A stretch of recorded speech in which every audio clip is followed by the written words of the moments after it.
ஒரு மனிதரை பற்றி பெருமானார் ஸல்லல்லாஹு அலைஹி வஸல்லம் அவர்கள் சொல்லி காட்டுகிறார்கள். அவர் தர்மம் செய்ய நினைச்சார்.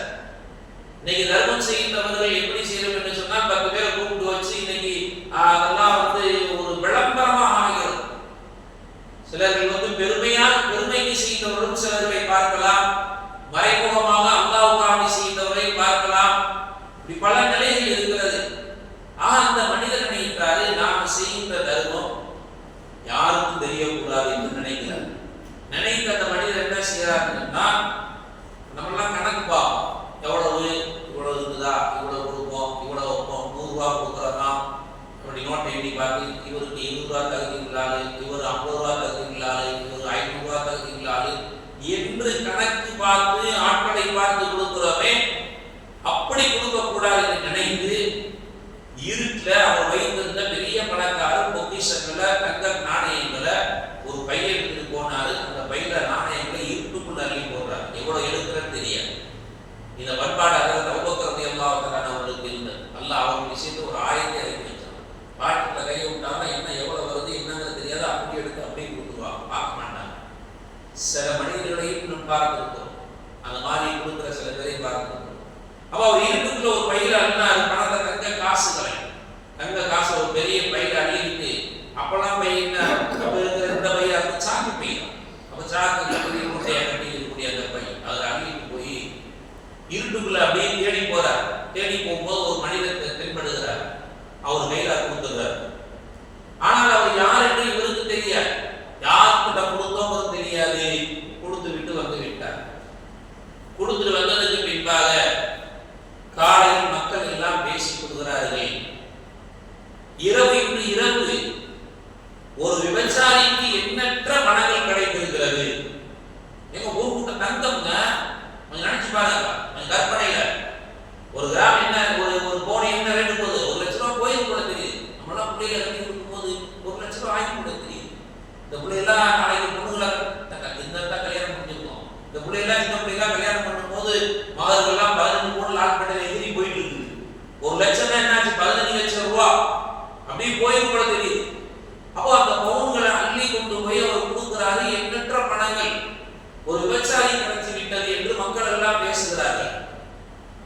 ஒரு மனசங்கடமா போயிடுச்சு. என்னடா போய் ஏன்னா சல்லாவின் ஆயிரம் கொடுத்த ஆமக இல்லாதத்தையும் உன்னுடைய பொருளை கொடுக்கும் பொழுது ஒரு நல்ல மக்களுக்கு பார்த்து கொடுக்கிறார்.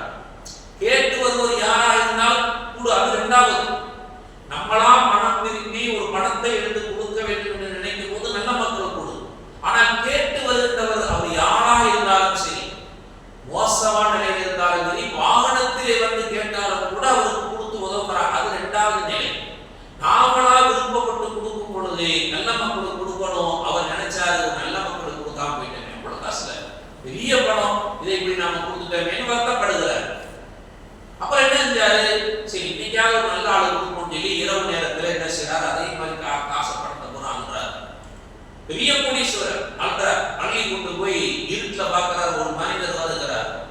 அந்த மனிதனுடைய கையில அந்த பணத்தை கொடுத்துட்டு வந்துடுறார். காலையில எல்லாரும் பேசுறாங்க. இன்று இரவு காலையில கொஞ்ச நாள் கழித்து, அடுத்த நாள் கொஞ்ச நாள் கழித்து பேசுறாங்க, கொடுக்கிறார், பேசுறாங்க மக்கள்லாம். ஒரு திருடனுடைய கையில எண்ணற்ற செல்வங்கள் வந்து விட்டது. ஒரு திருடனுடைய கையில எண்ணற்ற பணம் மக்கள் அவர் நினைக்கிறார், ஆஹா இன்னைக்கு போய் ஒரு திருடு பேருக்கு போய் கொடுத்துமே காசை அப்படின்னு வருத்தப்படுகிறார். அப்புறம் என்ன செய்கிறாரு, திரும்பவும் கொடுப்போம், ஒரு நல்ல மனிதர்கள் கொடுக்க வேண்டும் என்று சொல்லி அதே மாதிரி வீட்டுக்குள்ள போய் நிறைய பணங்கள் அள்ளி கொண்டு போய் அதே மாதிரி வீட்டுக்குள்ள போறார். ஒரு மனிதர் வருகிறார், அவர் கையில கொடுக்குறார், கொடுத்துட்டு வந்துடுறார், வச்சு அனுப்பிட்டு வந்துடுறார். அதான் மக்கள் காலையில பேசுறாங்க, இன்று இரவு ஒரு பெரிய செல்வந்தருக்கு, அவரே ஊர்ல பெரிய செல்வந்தர், அந்த செல்வந்தருடைய கையிலே மிகப்பெரிய பொக்கிஷம் கிடைச்சிருச்சு சொல்லி மக்கள் எல்லாம் பேசுறாங்க. ரொம்ப வருத்தப்பட்டார். 3 நாள் ஒரு விவசாயத்தை கொண்டு கொடுத்துட்டோம், 2வது திருத்து போயிட்டு கொண்டு கொடுத்துட்டோம், 3வது பெரிய பணக்காரத்தை கொண்டு கொடுத்துட்டோம். என்னடா இப்படி கவலைப்படுறார். நாம் ஒரு நல்ல மக்களுக்கு கொடுத்து அல்லாஹ்வுடைய அன்பை பெறலாம் என்று நினைத்தோமே, நாம் அந்த பணத்தை அள்ளும் போது கூட எப்பவும் கூட பார்க்கலையே, எண்ணி கூட பார்க்கல. அது இருட்டுக்குள்ள எவ்வளவு காசு என்னன்னு கூட பார்க்கல. அந்த முகம் யாருக்கும் கூட தெரியல. நாம கொடுத்துட்டோமே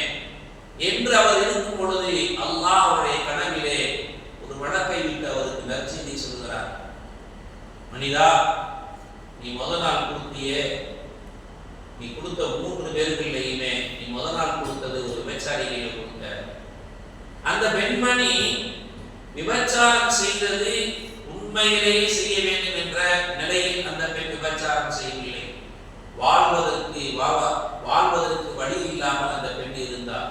தன் குடும்பத்தை நடாத்தாக்குவதற்கு, தன் குடும்பத்தினுடைய முக்கியமான செலவினங்களுக்கு வேறு வழி இல்லாமல் அந்த பெண்ணு அந்த தொழிலை செஞ்சார். எப்போ அவருடைய பொருளாதாரம் அங்கு போய் சேர்ந்ததோ அப்பவே அந்த பெண் அல்லாஹ்விடத்திலே தௌபா கேட்டு விட்டாள், இஸ்திக்பார் கேட்டு விட்டாள். யா அல்லாஹ், இனிமேல் இது போன்ற செயலில் நான் என் வாழ்க்கை நான் ஈடுபட மாட்டேன் என்று சொல்லி அந்த பெண்ணு, ஏன்னா எனக்கு எண்ணற்ற பொக்கிஷம் கிடைத்து விட்டது, ஏகப்பட்ட பணம் கிடைத்து விட்டது, இனிமேல் அந்த தப்பை செய்யவே மாட்டேன் என்று அல்லாஹ்விடத்திலே மன்னிப்பை பெற்று ஒரு சாலிஹான பெண்ணா அந்த பெண்ணு மாறிவிட்டால், அதனால உன்னுடைய பணம் போன இடம் நல்ல இடத்துக்கு தான் போயிருக்கு. இரண்டாவது, ஒரு திருடனுக்கு நீ பணத்தை கொடுத்தாய், வருத்தப்பட்டாய். அந்த திருடனும் தன்னுடைய வாழ்க்கைக்கு வழி இல்லாமல் இருந்ததினால எங்க யாரும் வேலை கொடுக்கல, யாரும் எதுவும் செய்யல, சொந்தமா என்ன செய்வதற்கு அவனால் ஒண்ணுமே முடியல. அதனால அந்த திருட்டு தொழிலை அவன் செய்தான். எப்போ உனது பணம் கிடைத்து விட்டதோ அன்றே அவன் தௌபா செய்து விட்டான். இனிமேல் என் வாழ்க்கையில நான் திருட மாட்டேன், நான் எந்த தப்பையும் செய்ய மாட்டேன், உனக்கு நான் கட்டுப்பட்டு நடக்கிறேன் சொல்லி அல்லாஹ்விடத்தில் அழுதழுது அவர் துஆ கேட்டு அல்லாஹ்வுடைய மன்னிப்பை பெற்று நல்ல மனிதனாக மாறிவிட்டார். இந்த வழக்கு சொல்றார். ரெண்டு, அந்த பெண்ணும் சாலிஹான பெண்ணா மாறிடுச்சு, இந்த மனிதனும் சாலிஹான மனிதனா மாறிவிட்டார் என்று அந்த வழக்கில் சொல்றார். மூணாவது அணி கொடுத்தியே பெரிய பணக்காரன் கொடுத்தியே அந்த வழக்கு சொல்றார். நீ பணக்காரனுக்கு நீ கொடுத்த அந்த பணக்காரன் யாரு தெரியுமா? நம்பர் கஞ்சன். கஞ்சன்லே கஞ்சன், மிகப்பெரிய கஞ்சன். அப்படிப்பட்ட ஒரு கஞ்சனுக்கு தான் நீ கொடுத்து விட்டாய். அதனால எப்போ உன்னுடைய கஞ்சர்கள் சில பேர் இருப்பாங்க, பணத்தை அப்படியே பாக்கெட்லயே வச்சிருப்பாங்க, 10 பைசா நான் தீர மாட்டாங்க, அப்படியே போவாங்க. டீ கடையில டீ சாப்பிட்டாங்க. ரசாலி மாமன் தான் சொல்லுவார், கஞ்சன் மகா கஞ்சன் மகா கஞ்சன் பாவம். கஞ்சன்னா யாருன்னா தான் மட்டும் சாப்பிடுவான், தன் குடும்பத்துக்கு மட்டும் கொடுப்பான், இவன் கஞ்சன்.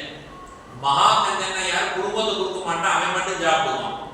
யாருமே இல்லையா அப்படியே பார்ப்பான். நல்ல மந்தி பெரிய அது என்ன கோழி தூக்கி வை, பிள்ளைலாம் சாப்பிட்றாங்க. என்னது மந்தி சொன்ன கூட்டணியில தனித்தனியா இருக்குதுல, பீஸா இருக்குதுல, கோழியா வாங்கி ஒரு கோழி அடிக்கிறாங்கல்ல, அந்த மாதிரி சாப்பிடுவான். அந்த மாதிரி சாப்பிடாது. யாரும் இல்லைன்னு சொன்னா நல்லா மொக்குவான். இவன் மகா கஞ்சன். ஆனா குடும்பத்துக்கு 10 பைசா கொடுக்கும்போது கணக்கு பார்ப்பான். நேற்று என்னவா யாரையாவது வாங்கிட்டு பார்க்க வேண்டியதானே அப்படின்னு சொல்லுவான். இவன் மகா கஞ்சன். மகா கஞ்சன் சொன்னா காலையில எச்சு போகும்போது 500 ரூபா தெரியற மாதிரி இருக்கும். சில சட்டைகளை வச்சு 500 ரூபா தெரிய முடியாது. 500 ரூபா வச்சிருப்பான். இரவு வீட்டுக்கு போகும்போது எல்லா தேவையும் முடிஞ்சு 500 ரூபாய் அப்படியே கொண்டு போவான். டீ குடிக்கிறது ஓசி, ஏதாவது வாங்குறது ஓசி. கத்திரிக்காய் தக்காளி வாங்கினா கத்திரிக்காய் கடையில காய்கறிகளை போய் உட்காந்து இருந்து எப்ப வீட்டுக்கு போற ஏதாவது இந்த கத்திரிக்காய் எடுத்து போடு, மிச்சம் இருந்தா எடுத்து எனக்கு கொண்டு போட்டு வீட்டுக்கு கொண்டு போயிடுவான்.